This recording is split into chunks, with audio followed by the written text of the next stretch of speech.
பொதுமக்கள் கூடும் நிகழ்வுகளுக்கான நிலையான வழிகாட்டு நெறிமுறைகள் வெளியிடப்பட்டுள்ளன. ஆண்களுக்கும் பெண்களுக்கும் தனித்தனியே 500 பேருக்கு ஒரு கழிவறை, 500 மீட்டர் தொலைவில் 6 முதல் 8 கழிவறைகள் ஏற்பாடு செய்ய வேண்டும் என தெரிவிக்கப்பட்டுள்ளது. அதிக ஆபத்து உள்ளதாக சந்தேகம் எழும் பகுதிகளில் 50 பேருக்கு ஒரு காவலர் என்ற வகையில் பணியில் இருக்க வேண்டும் என தெரிவிக்கப்பட்டுள்ளது. விதிமீறலுக்கு ஏற்ப காப்புத் தொகையை முழுமையாகவோ பகுதியாகவோ பிடித்தம் செய்ய பரிந்துரைக்கப்பட்டுள்ளது.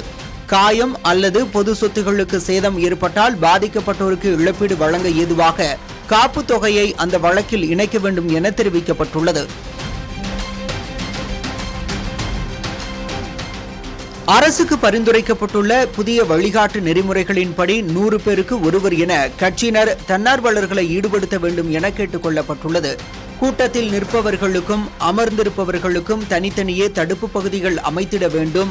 5000 பேருக்கு மேல் கூடும் பொதுக்கூட்டங்கள், மதம் சார்ந்தவை என எந்த ஒரு நிகழ்ச்சிக்கும் இது பொருந்தும் என தெரிவிக்கப்பட்டுள்ளது. குறைந்த ஆபத்து என்றால் 200 பேருக்கு ஒரு காவலர், மிதமான ஆபத்து என்றால் 100 பேருக்கு ஒரு காவலர், அதிக ஆபத்து என்றால் 50 பேருக்கு ஒரு காவலர் என நிர்ணயிக்கப்பட்டுள்ளது.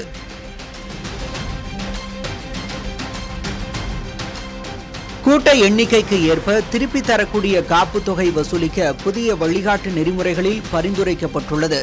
மக்கள் திரளுக்கு ஏற்ப 1 லட்சம் ரூபாய் தொடங்கி 20 லட்சம் ரூபாய் வரை டெபாசிட் செய்ய வேண்டும் என விதிமுறைகள் வகுக்கப்பட்டுள்ளன. மேலும் அங்கீகரிக்கப்பட்ட இடத்தில் நடத்தப்படும் நிகழ்ச்சிக்கு 10 நாட்கள் முன்பாகவும் 15 நாட்களுக்கு மிகாமலும் மனு கொடுக்க வேண்டும். அங்கீகரிக்கப்படாத மற்ற இடத்திற்கு 21 நாட்கள் முன்பாகவும் 30 நாட்களுக்கு மிகாமலும் மனு கொடுக்க வேண்டும் என தெரிவிக்கப்பட்டுள்ளது.